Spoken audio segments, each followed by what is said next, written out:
¿Crees en Dios? Una pregunta complicada. No creo en una figura como Dios, pero creo que sí que hay algo. Vale. Yo no creo. Yo no creo. Yo tampoco. No, nada. Yo tampoco. ¿Crees en Dios? Ni sé ni no, así que elijo no creer. Yo soy agnóstico, así que más de lo mismo. ¿Crees en Dios? No. No. No. ¿Crees en Dios? No creo en Dios, pero sí que es verdad que soy agnóstica. Pienso que hay alguna fuerza superior o algo por el estilo, pero como tal no me gusta ponerle nombre. ¿Crees en Dios? Sí. ¿Crees que Jesús resucitó? No es algo posible para un ser humano, entonces no pienso que haya resucitado. ¿Crees que Jesús resucitó? No puedo saberlo. Si hay una evidencia clara, sí, pero yo creo que tendría que verlo con mis propios ojos. Vale. ¿Crees que Jesús resucitó? No lo sé, pero estaría bastante guapo. Yo, para creérmelo, necesitaría una evidencia, pero que sea científica. Eso de la resurrección, no sé yo, si realmente Jesús murió para luego ser resucitado, o si realmente ya si una vez está muerto, es imposible que haya vuelto a la vida.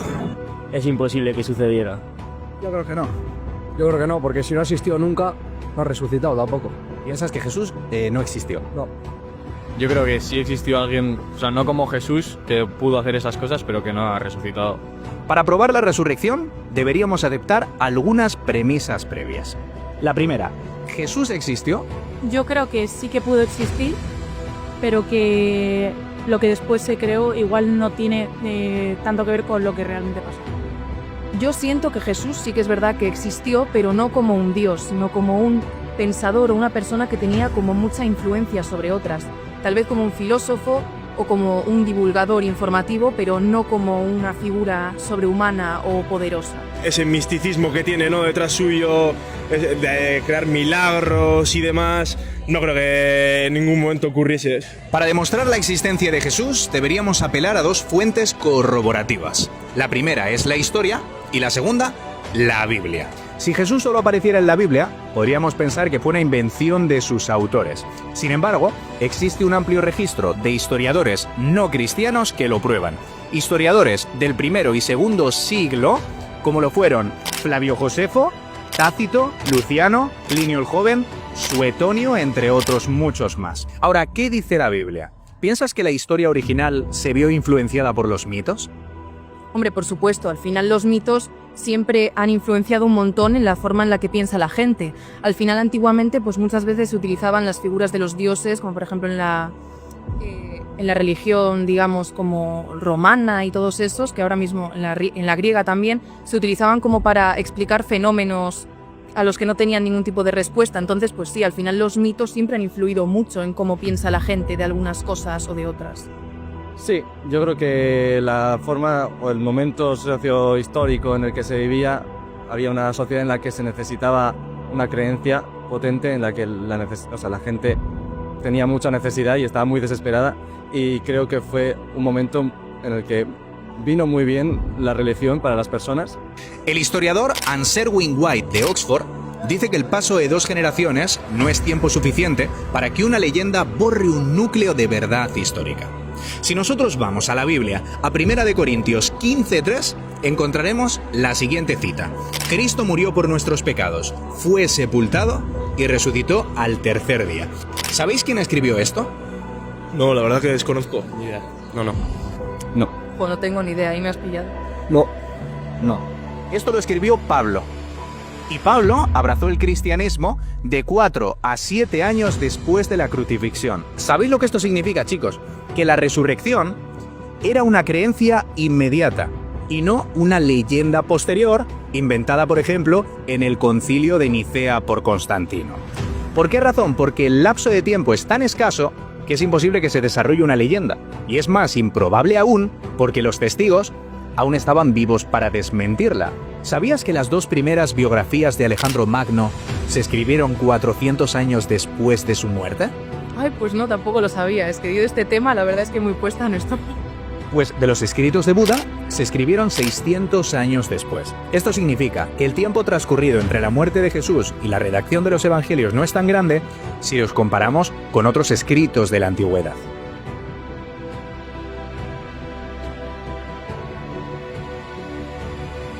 ¿La ciencia y los milagros son incompatibles? La ciencia y los milagros, yo creo que no. Creo que sí. porque los milagros responden a sucesos mágicos. Sí, porque son cosas que no se pueden demostrar científicamente hablando.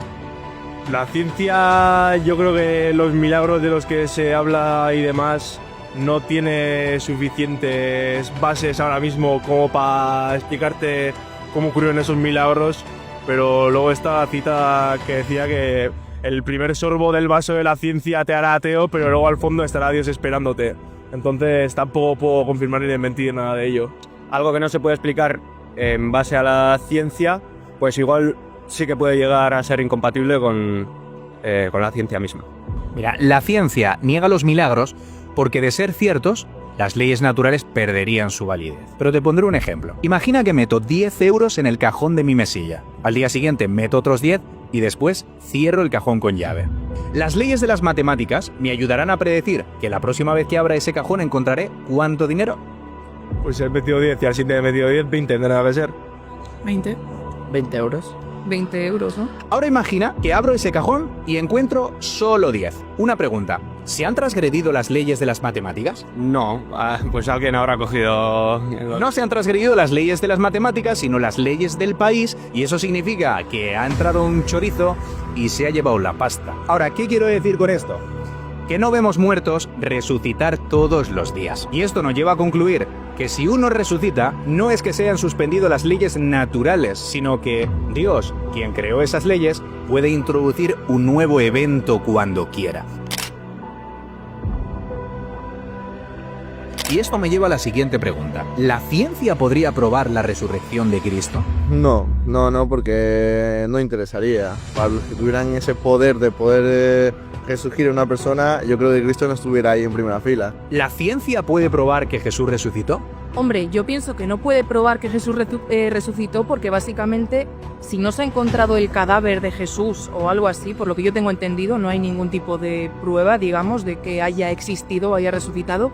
No hay manera de probarlo. O sea, si no hay nada más, además de esos escritos de que él resucitó, al final eso puede haber sido simplemente un invento de la gente o una creencia que había en aquel momento. Igual fue que ellos daban por hecho que estaba muerto y realmente no lo estaba. Y cuando él volvió, pues era que había estado vivo todo este tiempo. ¿Y cómo funciona la resurrección? Es decir, si tú dices que sí que revivió, ¿cómo funciona el revivir? ¿El revivir? Porque no todo el mundo lo ha hecho o solo él. ¿Y cómo funciona ese proceso? ¿Cómo es? Es un hecho milagroso que consiste en una regeneración corporal. Estaba muerto y de repente vive, milagrosamente. ¿Y si le decapitan un brazo, le amputan un brazo en otro lado? ¿Revive sin el brazo? Vale, ¿O reviven dos? en ese caso como a Jesús... Claro. No, en ese caso como a Jesús no le amputaron ningún brazo, pues entonces no puede darse esa posibilidad. Y como no la conozco, pues entonces no puedo argumentar acerca de eso. Porque Jesús, murió sin ningún miembro amputado. Existen dos tipos de ciencia: el método científico y el método histórico-legal. El método científico consiste en usar experimentos que se pueden repetir.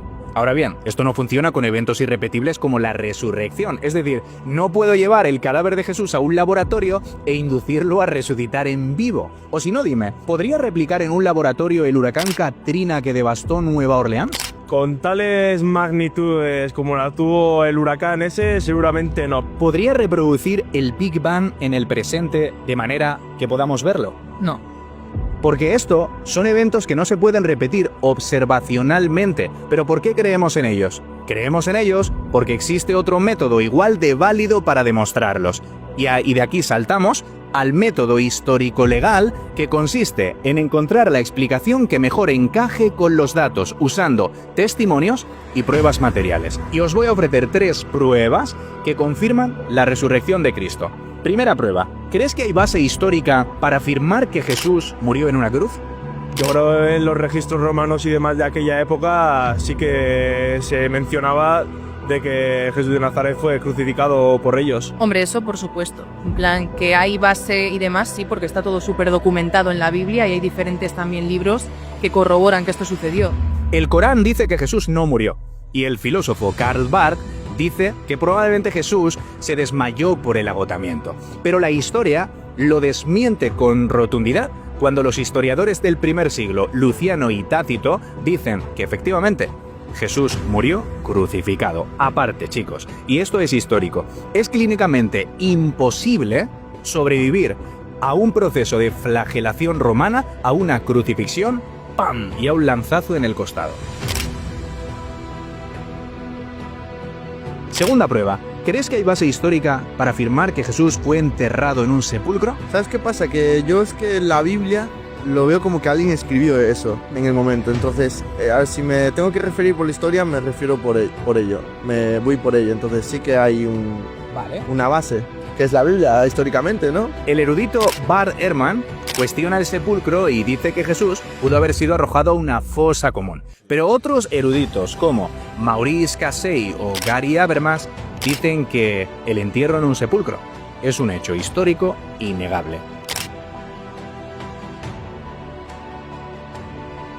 Y tercera prueba, ¿qué explica la tumba vacía?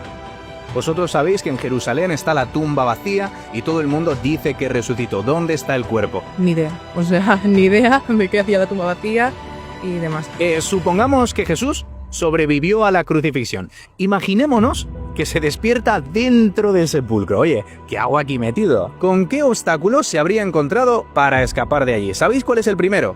En aquella época, a los muertos se les recubría con tiras de lienzo, se les dejaba como una momia, y se les ponía unos 25 kilos de especias. ¿Pensáis que podría haberse quitado todo eso? Buah, es muy difícil zafarse de todo ello, ¿eh? Imaginemos que logró superar esa barrera. ¿Cuál sería la siguiente barrera que se podría haber encontrado? La gran roca que sellaba ese sepulcro. ¿Piensas que pudo haberla movido teniendo en cuenta que se requería un grupo de hombres muy fuertes para poder moverla? Físicamente imposible es. ¿Cuál sería el tercer obstáculo con el que se habría encontrado para escapar de allí? La guardia romana. Nadie podía hacer frente a una guardia de romanos corpulentos que te iban a pegar una paliza si te tratabas de escapar de allí. Además, ¿sabes cuál es el motivo por el que la tumba estaba custodiada? Porque había un falso rumor de que los discípulos iban a robar el cuerpo para simular una resurrección falsa. ¿Sabéis quiénes cuentan, según la tradición cristiana, que Jesús resucitó de entre los muertos? Las mujeres. Si un inventor de una historia tan épica como esta quería decorarla, en ningún momento habría colocado a las mujeres como las testigos de este hecho, porque las mujeres en ese entonces no tenían credibilidad ninguna. Ahora, ¿qué hay de las apariciones post-mortem? La Biblia, por ejemplo, dice que se apareció no solo a los 11, sino también a 500 personas a la vez. Hay personas que han acusado este hecho de que los discípulos sufrieron una alucinación colectiva. ¿Tú crees que las alucinaciones pueden ocurrir en grupo? Hombre, pues en grupo no. O sea, puedes tener una alucinación puntual o varias personas pueden pensar que han visto lo mismo, pero un grupo grande de personas no creo que coincidan en lo mismo. ¿Y qué me dices de que los discípulos estaban muertos de miedo en una habitación por miedo a que los judíos les hicieran lo mismo y de repente salen con una valentía heroica divulgando por todas partes que Jesús ha resucitado? La historiadora Fredriksen dice, no sé si vieron a Jesús con vida, pero algo debieron de haber visto. Y la última cosa es que 11 de los 12 apóstoles murieron con las maneras de morir más espantosas de la época. Todos fueron martirizados. Probablemente argumentéis que hay muchos mártires de otras religiones que están dispuestos a morir por causas falsas. Pero ¿sabéis una cosa? Nadie estaría dispuesto a morir por algo que sabe que es falso. Hay mártires de otras religiones que estarían dispuestos a morir por algo que creen que es verdadero, pero nadie en su sano juicio estaría dispuesto a morir por algo que sabe que es falso. Hombre, pues con todo esto que me has dicho de lo que la verdad es que no estaba informada, pues sí que es verdad que algo debió pasar, porque si no había cadáver, era tan difícil escapar de ese sitio. Luego hubieron personas que murieron con esa creencia y por defender esa creencia, pues algún tipo de milagro o algún suceso, digamos, paranormal de alguna manera debió de haber pasado, supongo.